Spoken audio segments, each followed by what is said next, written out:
Hello, my students.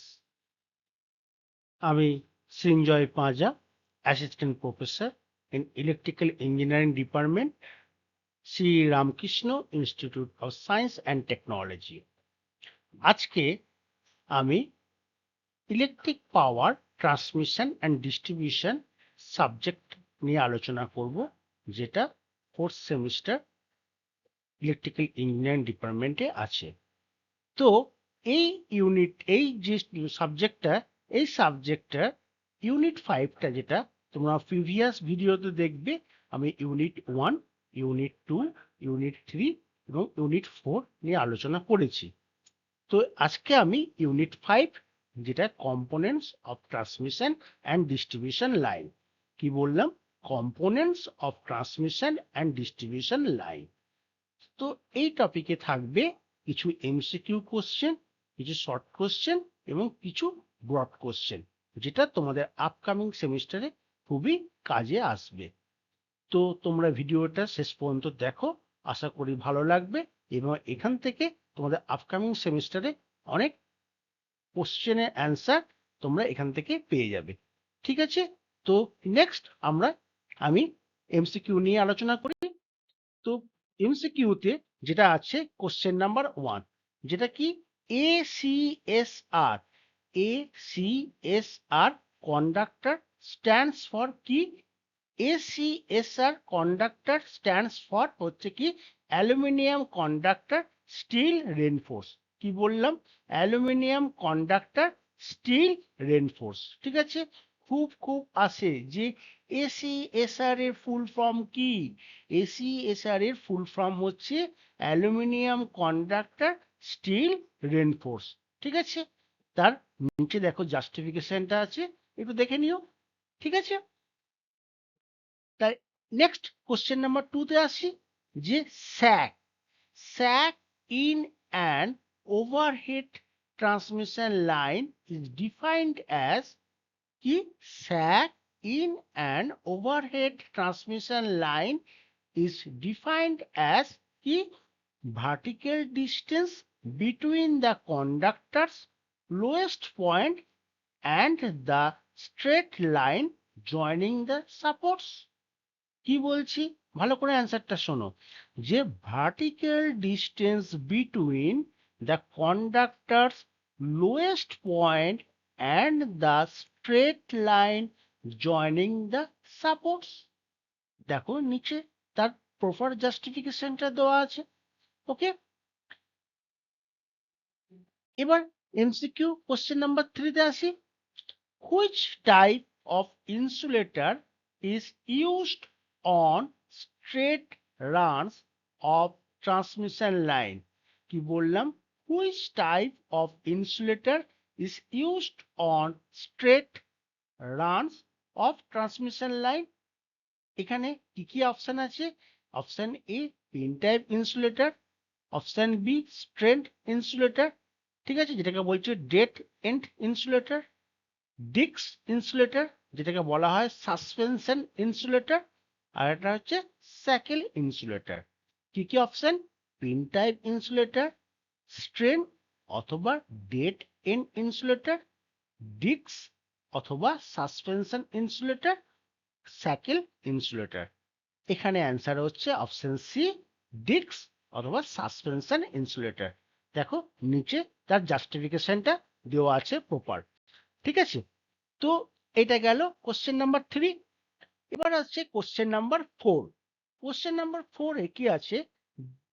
The creepage distance of a line insulator is significant because it কি বলছে? The creepage distance of a line insulator is significant because it determines the flashover voltage along the insulator surface. কি বললাম অ্যান্সারটা? Determines the flashover voltage along the insulator surface. এটা option B answer. ঠিক আছে? এখানে কি increases mechanical strength of the insulator, এটা কি হবে? হবে না, নিশ্চয়ই ইনক্রিজ মেকানিক্যাল স্ট্রেংথ ইনক্রিজ হবে না ইনসুলেটরের ক্ষেত্রে। ঠিক আছে? কর্নার লসেসও রিডিউস হবে না। তো controllers can controls current carrying capacity, এটাও হবে না। তাহলে এখানে option B determines the flash over voltage along the insulator surface, এটাই আছে প্রপার আনসার। ঠিক আছে, তাহলে এটাই প্রপার আনসার হলো। নিচে দেখো জাস্টিফিকেশনটা দেওয়া আছে প্রপার। ওকে, নেক্সট কোশ্চেন নাম্বার 5, কি ক্রস লিঙ্ক পলিথিলিন। ঠিক আছে, কি বলছি, cross link polyethylene cables are preferred over কি PVC cables for high voltage applications because, কি বল, আবার কোশ্চেনটা পড়ো ভালো করে, cross link polyethylene cables are preferred over PVC cables for high voltage applications because, এখানে অপশন বি কি বলছে, cross link polyethylene is cheaper to manufacture. Option B কি বলছে, cross link polyethylene has higher current carrying capacity and better thermal resistance. Option C তে কি, cross link polyethylene is easier to cross link polyethylene is easier to splice and terminate. আর option D কি বলছে, cross link polyethylene has lower dielectric constant. তাহলে এখানে কোনটা হবে, option B cross link polyethylene has higher current carrying capacity. ঠিক আছে, এটা কি হায়ার কারেন্ট ক্যারিং ক্যাপাসিটি এবং বেটার থার্মাল রেজিস্ট্যান্স, তাই জন্য এটা কেবলসটা প্রেফার ওভার পিভিসি কেবলের থেকে হাই ভোল্টেজ অ্যাপ্লিকেশনে। ঠিক আছে, বোঝা গেল, কারণ এখানে হায়ার কারেন্ট ক্যারিং ক্যাপাসিটিটা, better thermal resistance. Okay, next question number 6 MCQ, power factor, যেটাকে পিএফ বলা হয়, power factor improvement using a static condenser, যেটা কি capacitor bank, is done by, কি answer, supplying leading reactive power to neutralise lagging reactive power. কি বললাম, supplying leading reactive power to neutralise lagging reactive power. বোঝা গেল, নিচে দেখো proper জাস্টিফিকেশনটা দেওয়া আছে। ঠিক আছে, কারণ কেন এটা বলছে দেখো, নিচে দেখে নিও জাস্টিফিকেশনটা।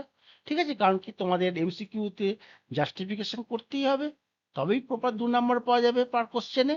10টা কোশ্চেন অ্যান্সার করতে হবে, 10 into 2 দ্যাট ইজ 20, আর ব্রড কোশ্চেন 40, তাহলে 40 + 20 দ্যাট ইজ 60 মার্কসের এই electric power transmission distribution subject থেকে কোশ্চেন আসবে। ঠিক আছে, নেক্সট আসছি আমি, ট্রু ফলস ছিল, এটা দেখে যেও। ঠিক আছে, এটা তোমাদের আসবে না, তাও তোমার স্লাইড আমি দিয়েছি।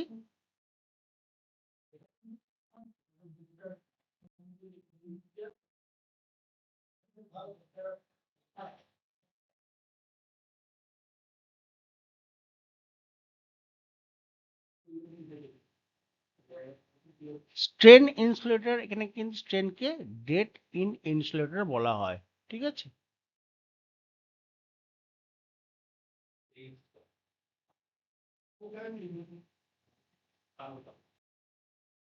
এবার শর্ট অ্যান্সার কোশ্চেন নিয়ে আলোচনা করব। ঠিক আছে, শর্ট অ্যান্সার কোশ্চেনে কি বলছে, what are the properties of a good conductor material used for overhead transmission line. কি, কোশ্চেনটা আবার বলছি, what are the properties of a good conductor materials used for overhead transmission lines. কি অ্যান্সার, হাই ইলেকট্রিক্যাল কন্ডাক্টিভিটি, যেটাকে low resistivity বলা হয়, high tensile strength, low specific gravity, high resistance to corrosion, good flexibility, low cost and easy availability. কি বলছে আবার, high electrical conductivity, high tensile strength, low specific gravity, high resistance to corrosion, good flexibility, low cost and easy availability. বোঝা গেল? ঠিক আছে, কারণ কি এখানে দেখো হাই ইলেকট্রিক্যাল কন্ডাক্টিভিটি, যেটা লো রেজিস্টিভিটি বলছি, কারণ কি minimise I square R loss. কি করছে? I square R loss. ঠিক আছে, তো এটা গেল তোমার শর্ট কোশ্চেনে, যে শর্ট কোশ্চেনে কোশ্চেন নাম্বার 1। কোশ্চেন নাম্বার 2 কি? State the requirements of line supports used in overhead transmission line. কি বলছে? State the requirements of line supports used in overhead transmission lines. কি কি থাকছে এখানে? Sufficient mechanical strength to withstand conductor weight, ice loading and wind load। 2 নম্বর point হচ্ছে light in weight, যেখানে reduce হচ্ছে to reduce foundation cost and ease of transport to remote areas. Low cost, কারণ কি economical design without compromising safety. Long service life, easy to erect and maintain, adequate height। এটা গেল তার proper answer. State the requirement of line supports used in overhead transmission লাইনে। বোঝা গেল জিনিসটা? এবার কোশ্চেন নাম্বার 3। কোশ্চেন নাম্বার 3 কি বলছে? What are the causes of insulator failure in overhead transmission line. কি বলছে? What are the causes of insulator failure in overhead transmission lines? কি? Mechanical overloading, flash over due to over voltage, surface contaminations, thermal cracking, manufacturing defects. ঠিক আছে, তাহলে এইগুলো গেল proper কি what are the cause of insulator failure in overhead transmission লাইনের ক্ষেত্রে। ঠিক আছে, আবার বলছি, mechanical overloading, flash over due to over voltage, surface contaminations, thermal cracking, manufacturing defects. ঠিক আছে, নেক্সট কোশ্চেন হচ্ছে compare overhead lines with underground cables for power distribution. কি? Compare overhead lines with underground cables for power distribution. ঠিক আছে, প্রথমটা কি ইনস্টলেশনের ক্ষেত্রে, মেনটেন্যান্সের ক্ষেত্রে কি হবে? ইনস্টলেশনের ক্ষেত্রে ওভারহেড লাইনসে কি কুইক, ইনএক্সপেন্সিভ। ঠিক আছে, আন্ডারগ্রাউন্ড কেবলে কি স্লো, কস্টলি। মেনটেন্যান্স ক্ষেত্রে কি ওভারহেড লাইনে ইজি, ভিজুয়াল ফল্ট ডিটেকশন। কেবলের ক্ষেত্রে কি ডিফিকাল্ট ফল্ট লোকেশন আন্ডারগ্রাউন্ড। ঠিক আছে, সেফটির ক্ষেত্রে ওভারহেড লাইনে হ্যাজার্ডস, যে লাইভ কন্ডাক্টরস এক্সপোজড। কেবলের ক্ষেত্রে সেফার ফর পাবলিক। ঠিক আছে, তো এই জায়গাগুলো দেখেছো। ঠিক আছে, তার অ্যাপ্লিকেশন, তার অ্যাসেন্টিক্স, যে কারণটা কি, সেটা সে কেবলের ক্ষেত্রে হোক, ওভারলোড লাইনের ক্ষেত্রে হোক। তো এই জায়গাগুলো দেখেছি ওভারহেড লাইনস আর আন্ডারগ্রাউন্ড কেবলে। ঠিক আছে, কম্পেয়ার। নেক্সট আসছি, explain the significance of power factor improvement and methods to improve it. কি বলছি? Explain the significance of power factor improvement and methods to improve it। ঠিক আছে, সিগনিফিকেন্স কি? পুর পাওয়ার ফ্যাক্টর, যেটাকে ল্যাগিং বলা হচ্ছে, increases current for same kilowatt load. Next, effect on bill. ঠিক আছে, এখানে কি বলছে? Low power factor consumers are penalized by electricity boards through kilovolt ampere based tariffs।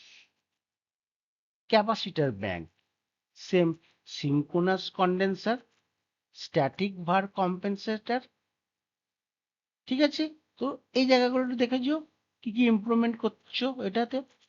significance of power factor improvements and methods to improve it. Okay, next broad question এবার আসি। Broad কোশ্চেনে স্যাগের অঙ্ক, স্যাগের numerical problem একটু ভালো করে দেখেছে। স্যাগে যে ফর্মুলাটা আছে সেই ফর্মুলাতে কি WL²/8T, ঠিক আছে? এই যে ফর্মুলাটা S = স্যাগ = WL²/8T, এখান থেকে স্যাগের যে ম্যাথগুলো আসবে ফর্মুলাটা ভালো করে মনে রেখো। এটা একটা স্যাগের একটা নিউমেরিক্যাল প্রবলেম, ঠিক আছে? প্রবলেমটা ভালো করে দেখেছো। এবার হচ্ছে describe the types of line insulators with their construction, application, advantages এবং disadvantages. কে লাইন ইনসুলেটরে কি কি লাইন ইনসুলেটর আছে? Pin type, disc type, strain, shackle type, ঠিক আছে? এই যে জিনিসগুলো আছে, ঠিক আছে? তো এই ইনসুলেটরে তার কনস্ট্রাকশন, অ্যাপ্লিকেশনস, অ্যাডভান্টেজ এবং ডিসঅ্যাডভান্টেজ। ওকে, বোঝাতে পারলাম? নেক্সট কোশ্চেন নাম্বার 3, যে এখানে এই যে ম্যাপটা দিয়েছে যে equation, derive the equation for string efficiency of a 3-disc suspension insulator, এখানে যে মান দেওয়া আছে এরকম টাইপের নিউমেরিক্যাল প্রবলেম গুলো দেখেছো, ঠিক আছে? Question number 4, explain the construction and classification of underground cable. কি বলছে? explain the construction and classification of underground cable. compare PVC cable. PVC cable মানে polyvinyl chloride, polyvinyl chloride. compare PVC, ঠিক আছে? polyvinyl chloride, PILC, paper insulated lid cover, paper insulated lid cover. তারপর বলছে cross linked polyethylene insulator, cross linked polyethylene insulation, cross linked polyethylene insulation, ঠিক আছে? এটা গেল। তারপর বলছে FRLS, FRLS, fire retardant slow, fire retardant low smoke, fire retardant low smoke, and SF6 যেটা gas field কেবেলে, ঠিক আছে? তো এই জায়গাগুলো ভালো করে দেখেছো, তার কনস্ট্রাকশন এবং ক্লাসিফিকেশনসটা, ঠিক আছে? Explain the construction and classification underground cable, এবং তাদের যে কম্পেয়ারটা হচ্ছে কি PVC, PILS, cross linked polyethylene insulator, ঠিক আছে? তো তার সাথে হচ্ছে ফায়ার রিটার্ডেন্ট লো স্মোক এবং SF6, এই কেবলের মধ্যে কম্পেয়ার, ঠিক আছে? বোঝা গেল জিনিসটা? তাহলে তাহলে ইউনিট 5 থেকে কোন জায়গাগুলো ভালো করে দেখে নেবে বলছি, শোনো ভালো করে। ওভারহেড কন্ডাক্টর, যেটা কি বলছে? ACSR, aluminium conductor steel reinforced, types, sag calculations, এই জায়গাগুলো ভালো করে দেখেছো, ঠিক আছে? লাইন সাপোর্টসে, লাইন সাপোর্টসে কি আছে? তার রিকোয়ারমেন্ট, তার টাইপস, কি কি টাইপস? উডেন, স্টিল, RCC, ঠিক আছে? এই জায়গাটা। লাইন ইনসুলেটর, তাদের টাইপ, স্ট্রিং এফিসিয়েন্সি ডেরিভেশন, ঠিক আছে? আন্ডারগ্রাউন্ড কেবেলে যেটা বললাম PVC, PILC, এই জায়গাগুলো, ঠিক আছে? তাদের কনস্ট্রাকশন এবং কম্প্যারিজন, ঠিক আছে? আর পাওয়ার ফ্যাক্টর ইমপ্রুভমেন্ট, ঠিক আছে? তো এই টপিকটা, এই ইউনিট 5 এর এই জায়গাগুলো তোমরা ভালো করে দেখে যাও, সেখানে প্রপার আমি MCQ, শর্ট কোশ্চেন এবং ব্রড কোশ্চেন সবগুলো নিয়ে আলোচনা করলাম। আশা করছি তোমার ইউনিট 5 এর এই টপিক থেকে এই জায়গাগুলো কভার করে যাবে, ঠিক আছে? তো ভালো করে দেখে যাও ইউনিট 5টা। তাহলে তোমাদের প্রথম ইউনিট 1 এর আমি ভিডিও দিয়েছি, সেটা দেখো। ইউনিট 2, ইউনিট 3, ইউনিট 4 এবং ইউনিট 5। তোমাদের 5টা ইউনিট আছে electric power transmission and distribution. প্রত্যেকটা ইউনিটে ধরে ধরে multiple choice question, short question এবং ব্রড কোশ্চেন পুরো দেওয়া আছে। ভিডিওটা ভালো করে ফলো করো। আশা করছি এখান থেকে তোমরা আশানুরূপ রেজাল্ট পাবে। ঠিক আছে, থ্যাংক ইউ, ভালো থেকো সবাই।